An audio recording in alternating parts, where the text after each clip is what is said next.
I'm back today, and I haven't done very many videos.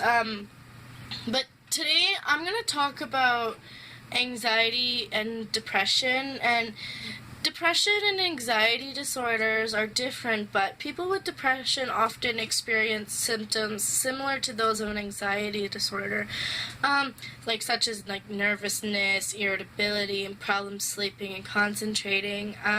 But each disorder has its own cause and its own emotional and behavioral symptoms. Like most people feel anxious or depressed at times, and like losing a loved one, getting fired from a job, going through a divorce, and other difficult situations can lead a person to feel sad, lonely, scared, nervous, or anxious.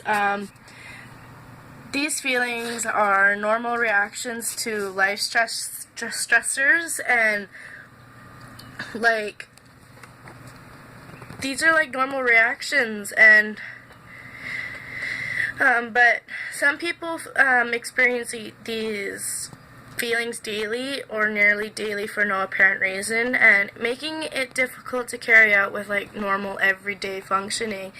These people may have an anxiety disorder, depression, or both, and there came a point when I was having anxiety attacks, panic attacks, and depression, but really it is not uncommon for someone with an anxiety disorder to also suffer from depression or vice versa. Like nearly one half of those diagnosed with depression are also diagnosed with anxiety disorder. And like, sorry, there's just something over there by the wall. The good news is that these disorders are both treatable separately and together. I like to self-medicate, like taking like deep breaths, yoga, anything like that. And like depression is a condition in which a person feels discouraged, sad, hopeless, unmotivated, or disinterested in life in general. When these feelings last for a short period of time, and maybe be a case of the blues. But when such feelings last for more than 2 weeks, when the feelings interfere with daily activities such as taking care of family, spending time with friends, or going to work or school, it's likely a major depressive episode. Major depression is treatable illness that affects the way a person thinks, feels, behaves, and functions. At any point in time, 3 to 5% of people suffer from major depression. The lifetime risk is about 17%, and like there are three main types of depressive disorders: major depression, persistent depressive disorder, and bipolar disorder can occur with any of the anxiety disorders. Major depression involves at least 5 of these symptoms. For a 2-week period, such as an episode, is disabling and will interfere with the ability to work, study, eat, and sleep. And major depressive episodes may occur once or twice in a lifetime, and like during or after the death of a loved one, a romantic breakup, medical illness, or another life event. Some people with major depression may feel that life is not worth living, and some will attempt to end their lives. You are so worth living, and you're on this planet, on Earth, for a very specific reason, and nobody wants to lose you. And you might think that by ending your life it will help solve problems. It really doesn't, because it puts your family and your friends in a turmoil state, and we just don't want that to happen. And we care about you and we love you, and just know that there's always someone out there willing to help and be there for you in general. You guys can just like leave little comments in in the comments below, and I will try to answer some of your guys' questions if you have any, or if you want me to cover a topic that I can do a blog on. But to get back onto the subject, persistent depressive disorder, or PDD, formerly called dysthymia, is a form of depression that usually continues for at least 2 years, although it is less severe than major depression. It involves the same symptoms as major depression, mainly low energy, poor appetite, or overeating, and insomnia or oversleeping. It can manifest as stress, irritability, and mild which is the anhedonia, which is the inability to derive pleasure from most activities. People with PDD might be thought of as always seeing the glass as half empty, but you need to be able to fill up that glass with a lot of fun. Having fun in life is the key to healthy living. And bipolar disorder, once called manic depression, is characterized by a mood cycle that shifts from severe highs, mania, or mild highs, hypomania, to severe lows, which is depression. During the manic phase, a person may experience abnormal or excessive elation, irritability, or decreased need for sleep.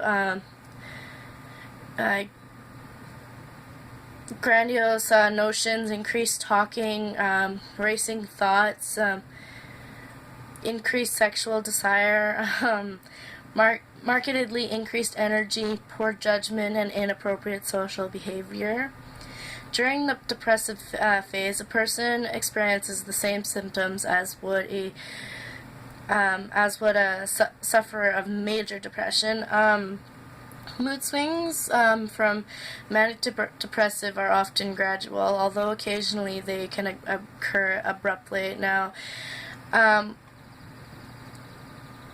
depression and anxiety disorders are different, but people with depression often experience symptoms similar to those of an anxiety disorder. I'm not trying to upset anybody, and I don't want to upset anybody, and one second, my cat is getting into something. Having anxiety and depression is like being scared and tired at the same time. It's the fear of failure, but no urge to be like productive. It's wanting friends but hate socializing.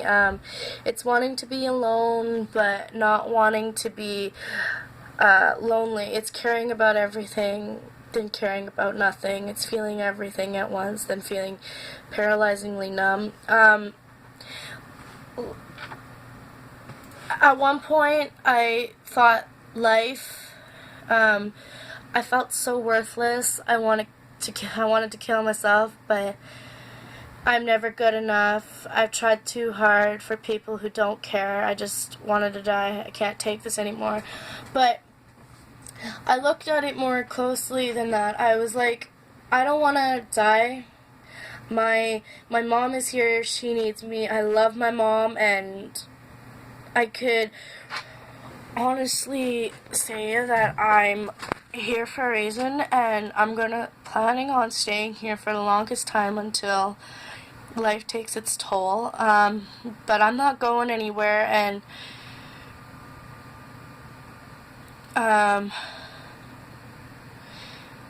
like, I got picked on so much in school, and they kept saying that I was worthless, I was just a waste of space, and that I wasn't here for a good reason, and I'm only just taking up air that people need. And I kept going, I kept pushing through, but they kept coming back at me, and it was hard. And like, I'm in a relationship right now, and I'm constantly being scared to be in a relationship because I feel as if something's gonna go wrong, and like, I don't think people understand how stressful it is to explain what's going on in your head when you don't have anybody to talk to, because you feel as if nobody's there to listen. Well, I'm here. Your mom's there, your dad's there, your sister, even your best friend, or even a pet or an animal you can talk to. I came from a farm, so I used to tell my horses my secrets. All my secrets were they stayed with my horse, and then I decided to move, and those secrets are gonna stay with my horse even if she's gone down that road. But just knowing that people are out there to help you, that's the main thing. And you need to know that you can't give up, and giving up doesn't mean you're weak. We all feel that way, and crying doesn't mean you're weak. It's a sign you're living, and you just need to hold on. There's so much to look forward to. You're worth it. We love you, and you're here for a reason, basically. And who knows, you might just help someone as well. I'm going to end it here because this is becoming very emotional. But I hope to talk to you guys soon. See you guys later.